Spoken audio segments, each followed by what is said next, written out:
Hello बच्चों, कैसे हैं? बढ़िया। चलिए, मैं प्रजापति सर। आज हम लोग पढ़ेंगे magnetic effect of electric current का अगला पार्ट।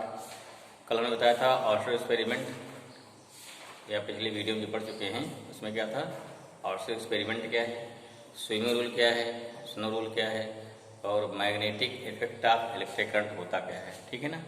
तो आज हम डिस्कस करेंगे कि how we can find magnitude of magnetic field due to current carrying conductor. फिर क्या निकालेंगे उसके बाद, फिर उसके बाद कुछ उसके एप्लीकेशंस हैं वो देखेंगे, डायरेक्शन देखेंगे। तो बहुत ही इंटरेस्टिंग टॉपिक है, थोड़ा ध्यान देना पड़ेगा लोगों को। तो इसमें क्या होता है कि जैसे मान लीजिए कोई वायर है, इस वायर से करंट फ्लो हो रही है, तो जिस वायर से करंट फ्लो हो रही है क्या बोलते हैं करंट कैरिंग कंडक्टर। सिंपल सी में ना, करंट कैरिंग, ये कंडक्टर जो है, ये वायर जो है करंट ले जा रहा है, that's why this is known as current carrying conductor. ठीक है। अब अगर मान लीजिए क्या है, इससे करंट फ्लो हो रही है, तो उस कंडीशन पर इसके चारों ओर मैग्नेटिक फील्ड जनरेट हो जाती है। ये क्या है, ये एक्सपेरिमेंटली दिखाया गया, और इसी फिनोमेना को बोलते हैं magnetic effect of electric current. Means the phenomena of production of या जनरेशन ऑफ, ठीक है ना, magnetic field around any current carrying conductor due to flow of electric current is known as magnetic effect of electric current. इसको हम लोग पढ़ चुके हैं या इसको हम लोग जान चुके हैं। ठीक है। अब क्या देखना है, अब देखना है कि इस मैग्नेटिक फील्ड की वैल्यू कितनी है, what is the value of और what is the numerical value of magnetic field due to flow of electric current from this conductor. ठीक है। तो इसको मैग्नीट्यूड निकालने के लिए क्या बोलते हैं, इसमें जो रूल है, जो लॉ है, उसे बोलते हैं बायोट-सेवर्ट लॉ। ध्यान समझिए, जैसे मैं पढ़ते कूलम्स लॉ, सेम वैसे क्या है बायोट-सेवर्ट लॉ। भी क्या है, स्केलर फॉर्म है, और क्या है as well as vector form है। तो स्केलर फॉर्म पढ़ेंगे, वेक्टर फॉर्म पढ़ेंगे, और अगर वेक्टर फॉर्म आ गया तो एकदम क्लियर है कि ठीक है। आपके बोर्ड में तो पूछा जाता है अक्सर स्केलर फॉर्म ही, लेकिन अगर कहीं कंपटीशन पूछा जाएगा तो क्या पूछा जाएगा, वेक्टर फॉर्म। ठीक है। हमने क्या बताया, मैग्नेटिक फील्ड इसके चारों ओर, देखो मैग्नेटिक क्या ऐसी चारों ओर है, तो क्या हो गया, ये घूम रहा है, अगर घूम रहा है क्या बन गया, कर्ल बन गया। कर्ल बन गया, जहाँ कर्ल आता है वहाँ क्या आता है, वहाँ सीधे क्रॉस प्रोडक्ट आता है ना। ठीक है। तो वेक्टर फॉर्म क्लियर हुआ, बताया था ना how we can differentiate scalar and vector.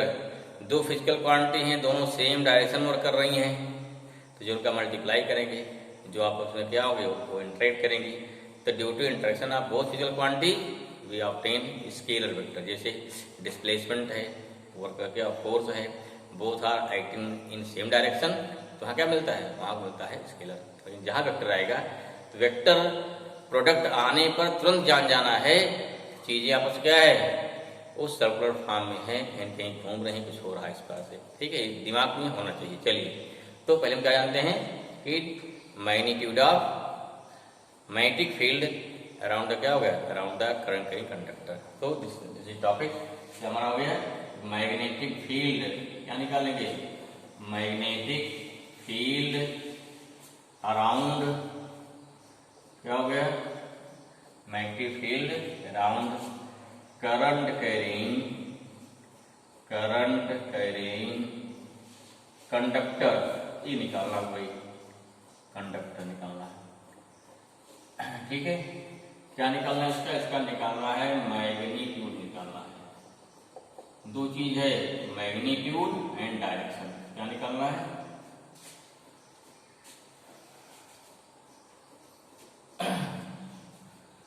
ठीक है ना। तो इसके लिए रूल क्या है, जो पहला एक ही रूल है, पहला कोई मतलब नहीं है। जिसे क्या बोलते हैं, जिसे बोलते हैं bio BIOT, bio Savart SAVART, Savart's law. ध्यान रखिए, एक बार इसमें चेक कर लिए, इसे कहीं पर कोई से मिस्टेक होती है तो उसको सही कर लिया करिए। ठीक है। क्या हो गया, बायोट सेवर्ट लॉ। क्लियर हुआ सर में। चलिए, क्या बताया उन्होंने, दो साइंटिस्ट है, क्या है साइंटिस्ट ने, बायो का फुल नाम कुछ और है, सेवर्ट, दो साइंटिस्ट ने, बायोट और सेवर्ट, दोनों क्या है, दोनों मिल करके इस रूल को डेवलप किया, या इस मैग्नेटिक फील्ड की वैल्यू फाइंड किया, फिर क्या है रूल में चेंज कर दिया भाई। ठीक है। ऐसा में देखो सेम क्या होता है, इलेक्ट्रिक फील्ड और मैग्नेटिक फील्ड, यहाँ दोनों क्या है लगभग चलेगा साथ साथ, सही, ठीक है। तो क्या साथ चलेगा, जैसे हम लोग कहा था कूलम सब पढ़े थे कि दो चार्ज है उनके बीच इलेक्ट्रिक फोर्स निकाले थे, यहाँ क्या निकालेंगे, यहाँ निकालना है, यहाँ को निकालना है मैग्नेटिक फील्ड, ठीक है। देखो क्या है सबसे ध्यान से, मान लो कोई वायर है, कोई मान लो वायर है, देखो वायर तिरछा बनाते हैं, कुछ बच्चे सीधा सीधा बना सकते, कोई दिक्कत नहीं, वायर सीधा बना सकते हैं, लेकिन जो वायर तिरछा बना दिया तो क्या ये हो गया जनरल फॉर्म हो गया, चाहे वायर सीधा चाहे कहीं जैसे रहे, तो रूल क्या हो गया, ये रूल जो है हर जगह लगता है, कहाँ लगता है, ये रूल हर जगह चाहे सीधा वायर चाहे जो रहे।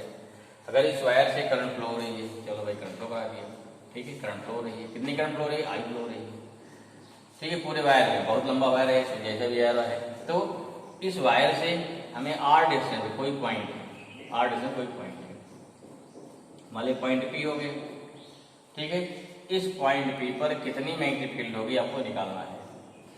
अब देखिए क्या निकालते हैं, यहाँ लेते हैं इस वायर के स्मॉल लेंथ, क्या ले लिया, स्मॉल लेंथ, कितनी स्मॉल लेंथ हो गया, स्मॉल लेंथ हो गया डीएल हो गया, करंट क्या फ्लो हो रही है इसमें, करंट आई फ्लो हो रही है, ठीक है, करंट क्या फ्लो हो रही है, आई फ्लो हो रही है।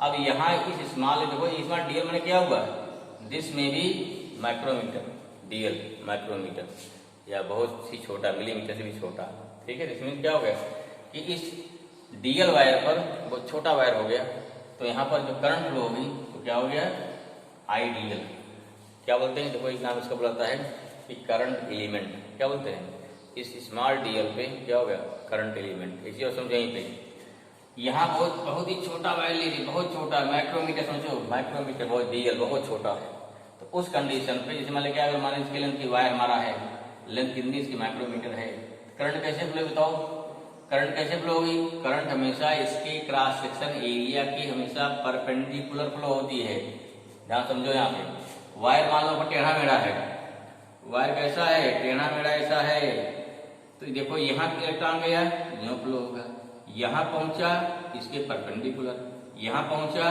इसके परपेंडिकुलर, यहाँ पहुंचा ऐसे, ठीक है ना।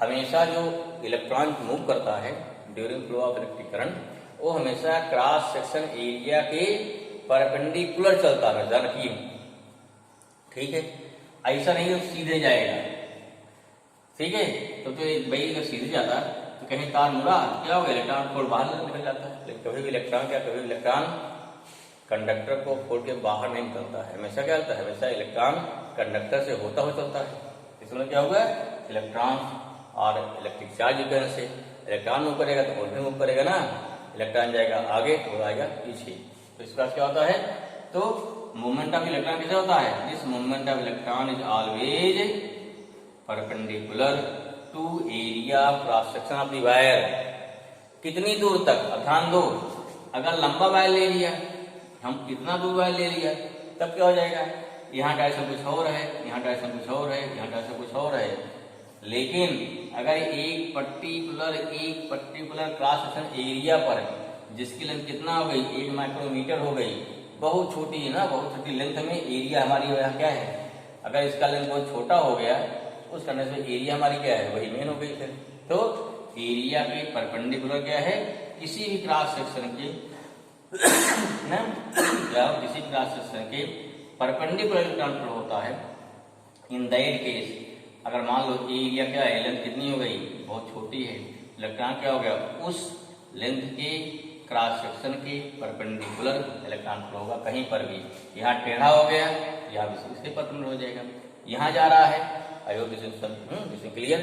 क्यों बता रहे हैं इसको, इसलिए बता रहे हैं क्योंकि यहाँ पर आई कैसी क्वांटिटी है, इलेक्ट्रिक करंट कैसी क्वांटिटी है, स्केलर क्वांटिटी है, लेंथ कैसी क्वांटिटी है, ये भी स्केलर है, लेकिन ये दोनों मिल जाएंगे, आइडियल क्या होता है, आइडियल वेक्टर क्वांटिटी होता है, क्या होता है, ideal vector quantity, this means current element is the vector quantity. समझिए फिजिकली हो क्या रहा है, क्यों आइडियल क्यों वेक्टर है, व्हाट इज द रीजन, इसलिए इस डीएल पर खुद के होल लेंथ की बात करें, आई देखो अगर हम करें I L, I into L, this is not vector, scalar, क्योंकि वायर क्या टेढ़ा मेढ़ा है, वहां इलेक्ट्रॉन के फ्लो डायरेक्शन क्या हम नहीं कह सकते, पूरा क्या है, हमेशा एक डायरेक्शन है फिक्स, यहाँ क्या है, लेकिन इस केस में the direction of flow of electron या direction of flow of electric charge is always perpendicular to the area cross section, that's why this is the vector quantity, I will clear, ठीक है। चलिए control होगा तो जो vector form जब आएगा तो हर किसी से आपको एक कंफ्यूजन ना हो कि आइडियल वेक्टर क्यों हो गया, ठीक है। वैसे क्या आई क्या है, स्केलर है, डीएल क्या स्केलर है, लेकिन आइडियल स्मॉल करंट एलिमेंट इसे क्या बोलते हैं, तब बोलेंगे करंट एलिमेंट बोलते हैं। कुछ चीज क्या होता है, which is vector quantity. Clear हुआ। चलिए अब क्या होता है, ए पॉइंट पी देखो क्या है, पहुंचता यहाँ है, कहीं कहीं पर भी हो तो जैसे होते हैं इसके क्या एंगल चेंज होता रहेगा। जिसमें देखा है जिसमें परपेंडिकुलर होता है यहाँ पे 90 हो जाएगा, मान थीटा हो गया, जैसे थीटा 90 होगा उसमें क्या देगा, मैग्नेटिक फील्ड यहाँ पे मैक्सिमम होती है। आर बढ़ाने फील्ड क्या होती है, घटती है। आई बढ़ाने पे करंट क्या होती है, फील्ड क्या होती है, बढ़ती है। डीएल लेंथ बढ़ाने फील्ड क्या होती है, बढ़ती है। इसमें व्हाट दिखाया गया कि जो हमारी मैग्नेटिक फील्ड है, इस magnetic field directly proportional to I के, डीएल के, आर से करंट एलिमेंट के। साथ साथ क्या होता है, जो थीटा इसका साइन लेंगे, जिसमें साइन थीटा में जिसमें 90 होता है, कितना होता है थीटा होने 90 होने पर फील्ड मैक्सिमम होती है। ये देखो इससे प्रैक्टिकल रिजल्ट देखा गया, ऐसा होता है, ठीक है ना, कोई प्रूफ नहीं, थ्योरेटिकल दिखा। तो इसमें क्या हो गया, तो यहाँ क्या होगा, साइन थीटा की डायरेक्टली प्रोपोर्शनल, हाँ डिस्टेंस आर के स्क्वायर के यूनिवर्सली प्रोपोर्शनल होता है ना। जैसे वहां था ना कि उनके 2/r स्क्वायर, उससे यहाँ क्या होगा अपान क्या होगा आर स्क्वायर। आगे क्लियर। क्योंकि जहां पर भी 1/r स्क्वायर आएगा उसे क्या बोलते हैं, उसे बोलते हैं इनवर्स स्क्वायर लॉ बोलते हैं, ठीक है। जैसे कूलम्स लॉ होता है, ठीक है, कूलम्स लॉ हो गया, न्यूटन लॉ ऑफ ग्रेविटेशन हो गया, सब क्या होते हैं, ये सब फॉलो करते हैं इनवर्स स्क्वायर लॉ। सॉरी सही है, इनवर्स इन्होंने क्या उल्टा 1/r स्क्वायर, ठीक है। चलिए भाई कोई जानिए चीज को, क्लियर हुआ। अब देखिए यहाँ हमने क्या लिया, हमें पहले निकालते हैं magnetic field at point P due to small current element. तो भाई छोटा कर दिया तो मैग्नेटिक फील्ड छोटी होगी, स्मॉल होगी ना। फील्ड कितनी हो गई यहाँ पे, फील्ड कितनी हो गई, डी मिलेगी। देखो यहाँ व्हाट इज बी, बी जो है बी रहेगा notation of magnetic field. B क्या रहेगा, हमेशा symbol of magnetic field. B क्या है, मैग्नेटिक फील्ड का सिंबल है, ठीक है, ध्यान रखिएगा इसको। चलो शुरू करते ना। तो देखिए इसका स्टेट क्या हो गया, स्टेटमेंट क्या हो गया कि magnetic field at point P जो है आई के डायरेक्टली प्रोपोर्शनल, डीएल के डायरेक्टली प्रोपोर्शनल, फिर क्या हो गया थीटा की साइन के डायरेक्टली प्रोपोर्शनल हो जाएगा, साथ साथ आर के स्क्वायर के इनवर्स होना हो जाएगा। तो इसी को बोलते हैं स्टेटमेंट। एग्जाम क्या आता है, पूछा था कि state and explain Biot-Savart law, ठीक है। पूरा इसका फिगर बना देंगे, स्टेट कर देंगे, एक्सप्लेन मैंने वही करा कि एक्सप्लेनेशन में जो इसका फार्मूला डेवलप हुआ बता दीजिए, बस काम खत्म। क्लियर हुआ। पहले क्या लेते हैं, पहले आप हो जाएगा इसका हो गया स्टेटमेंट। क्या लिया भाई, स्टेटमेंट लिखिए फटाफट भाई। स्टेटमेंट इट स्टेट्स दैट, ठीक है, द मैग्नेटिक फील्ड क्या आएगा, ठीक है। हाँ ये हो गया हमारा स्टेटमेंट, क्या हो गया, state that the magnetic field at any point due to current carrying conductor is directly proportional to flow of electric current in the conductor I. Small length of conductor dl, जिसे combined क्या बोलेंगे ideal या बोलते हैं current element बोलते हैं। As well as sine of क्या हो गया, sine of angle between current element ideal and line joining to current element and given point. जो करंट एलिमेंट से लाइन ज्वाइन, जो गिवन क्या जिस पॉइंट की गिवन पॉइंट, इस गिवन पॉइंट से करंट एलिमेंट की जो लाइन ज्वाइन कर रही है उसके बीच, उससे और हमारा करंट क्या हो, देखिए इधर क्या हो गया, इधर हो गया करंट एलिमेंट हो गया, ये लाइन ज्वाइन हो रहा है, इसके बीच जो एंगल बना एज हो गया and inversely proportional to distance between current element से इस पॉइंट पी की जो डिस्टेंस है उसके क्या हो गया, उसके स्क्वायर के इनवर्सली प्रोपोर्शनल टू स्क्वायर, थोड़ा चेंज करो square and inversely proportional to, यहाँ लिखो square of distance, square of distance between current element and given point. This is the statement of क्या हो गया, this is the statement of Biot Savart law. I hope this is clear. फिर इस बार समझिए, ध्यान से पढ़िए, ध्यान से समझिए इसको, ठीक है, फिर नोट करिए। ओके भाई, मिटाए, चलो मिटा रहे हैं, नहीं नोट कर पाए वीडियो पॉज करिए, फिर क्या है, फिर नोट करिए इसको। ओके। अब देखिए इसका आता है मैथमेटिकल फॉर्म, क्या होगा इसका, ठीक है। नीचे लिखो देयरफॉर मैथमेटिकली, देयरफॉर मैथमेटिकली क्या हो जाएगा भाई कि जो हमारा जब क्या निकालना है करंट एलिमेंट से कितनी फील्ड होगी, तो हो गया dB हो गया directly proportional to I, dB क्या हो गया डायरेक्टली प्रोपोर्शनल टू dl, ठीक है। dB क्या हो गया directly proportional to sine theta. Next क्या हो गया dB क्या हो गया डायरेक्टली प्रोपोर्शनल टू 1/r², यानी यहाँ क्या बोलेंगे, इसको बोलेंगे चूंकि 1/r है ना, इसे बोलेंगे इनवर्सली प्रोपोर्शनल टू r², या क्या हो जाएगा, यह हो गया डायरेक्टली प्रोपोर्शनल टू कितना 1/r। तो हमारा क्या हो गया, ये 4 पॉइंट पे डिपेंड करता है dB inversely proportional to r²।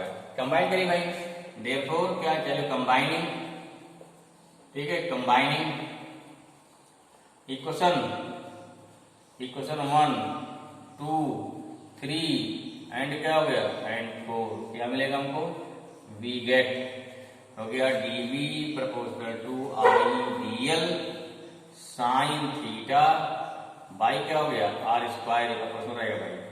इसको हटाइए कांस्टेंट मिलेगा, ये कांस्टेंट के आया I dl sine theta by क्या हो गया r² आया, ठीक है।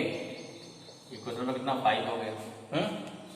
वेयर क्या बोलेंगे, वेयर की क्या है कि इज प्रोपोर्शनलिटी कांस्टेंट, हाँ प्रोपोर्शनलिटी क्या हो गया, प्रोपोर्शनलिटी कांस्टेंट आ गया, ठीक है, कांस्टेंट आ गया।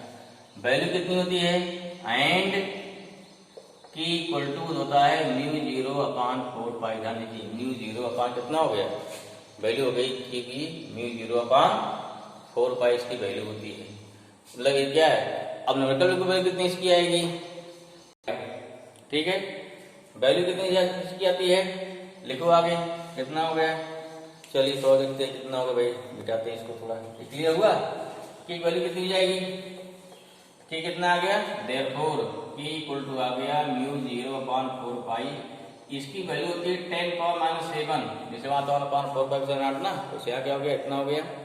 इसकी यूनिट होती है किसकी, μ0/4π की, और के की यूनिट क्या हो जाएगी, ये होती है टेस्ला, क्या होता है टेस्ला मीटर इनवर्स, क्या हो गया ए का इनवर्स माने क्या है एम्पियर का इनवर्स, और दूसरी यूनिट क्या होती है, चाहे इसके ऊपर एम्पियर बोल सकते हो, ठीक है। दूसरी यूनिट क्या होती है, दूसरी यूनिट होती है वेबर पर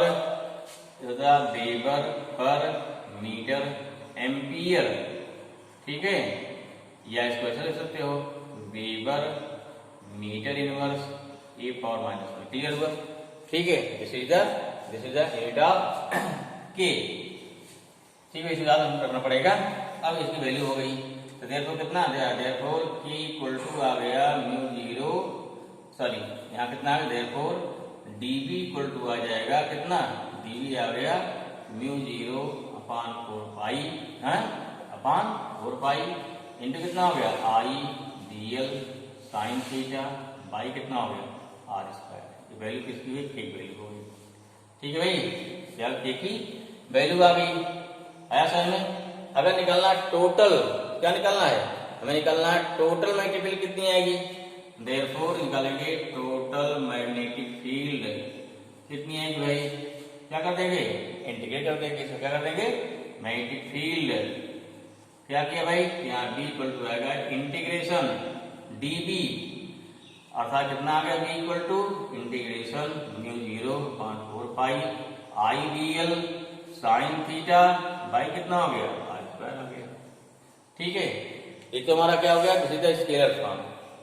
अगर निकालना वेक्टर फॉर्म, यहाँ क्या होगी, फील्ड की डायरेक्शन होगी, यही क्या हो जाएगा, यही हमारा आ जाएगा, किससे करेगा इसका, हाँ ये क्या हो गया यूनिट वेक्टर, इसे क्या करेगा, यहाँ डायरेक्शन और डिस्टेंस मिलेगा, डिस्टेंस मिलेगा, यहाँ आइडियल क्या हो जाएगा, बना लीजिए, अब क्या होगा वेक्टर फॉर्म हो गया, नीचे लिखिए वेक्टर फॉर्म क्या हो जाएगा, फिर क्या हो गया बाहर से बदला वेक्टर फॉर्म, यहाँ क्या हो गया वेक्टर फॉर्म लिखिए भाई, क्या हो गया बाहर से बदला, आगे कहीं पूछा गया है कि right the bar double line vector form, तो क्या हो जाएगा डीवी, सेम देखो मेरा क्या डीवी वेक्टर हो गया इक्वल टू इंटीग्रेशन, ठीक है। पहले डीवी तो कितना भाई हो गया म्यू 0 अपान 4 पाई, यहाँ आइडियल एक साथ रहेगा भाई, क्रॉस क्या हो जाएगा आर का अपान कितना हो गया वेक्टर आर का स्क्वायर, समझ में आया।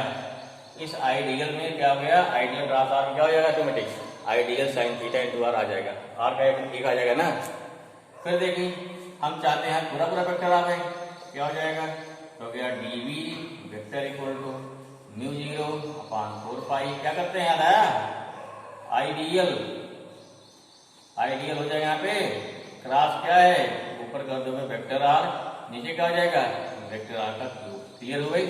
अरे कुछ नहीं किया तो वेक्टर आर का कितना होता है, ये जो है vector R upon mod of, इसको हटा दीजिए सुना, इसे ऊपर चेंज तो कर दोगे, यहाँ क्या हो जाएगा हो जाएगा क्या रखना है, ठीक है, क्लियर हुआ। This is the vector form हो गया। हमें क्या निकालना है, हमें निकालना टोटल मैग्नेटिक फील्ड, क्या निकालना है वेक्टर फॉर्म, क्या निकालना मान लीजिए टोटल मैग्नेटिक फील्ड, क्या करेंगे फिर उसका निकालेंगे, फिर इसका निकाल देंगे इंटीग्रेशन, देयरफॉर क्या निकालेंगे टोटल मैग्नेटिक फील्ड, कितना आएगा टोटल मैग्नेटिक फील्ड, ये कितना आया, ये हो गया B equal to integration mu 0 upon 4 pi, ठीक है ना, आई डी एल क्रॉस क्या हो गया वेक्टर आर अपान कितना हो गया वेक्टर आर का क्यूब, या कितना हो गया ए पी इक्वल टू हो गया म्यू 0, इसको बाहर निकाल लो भाई इंटीग्रेशन, अब लिमिट लगाएंगे, लाइन है क्या जो भी है पूरा उसको मोड़ लिया जाएगा पूरा, ठीक है ना। तो हाँ लिमिट कहाँ से कहाँ को निकालना, कितना फील्ड का निकाल सकते हैं इसको, कितना हो गया आई डी एल क्रॉस हो गया आर अपान हो गया मॉड आर क्यूब, ठीक है भाई। तो ध्यान रखिए यहाँ वेक्टर लिख दिया आर क्यूब आ जाएगा, अगर आर कैप लिख दिया तब क्या रहेगा आर कैप होने पर केवल यहाँ पर स्क्वायर रहेगा। This is the Biot Savart law, जो हमारा क्या हो गया, जो हो गया यहाँ पे बायर शेपेड लॉ आ गया इसका scalar form and vector form, this is statement, clear, I this clear ना, okay this is note down. फिर देखते हैं नेक्स्ट अगले क्वेश्चन, ठीक है ना। अब क्या देंगे मैग्नेटिक फील्ड की डायरेक्शन कैसे निकालेंगे उसको देखते हैं नेक्स्ट वीडियो में, और बाकी इसको देखते हैं।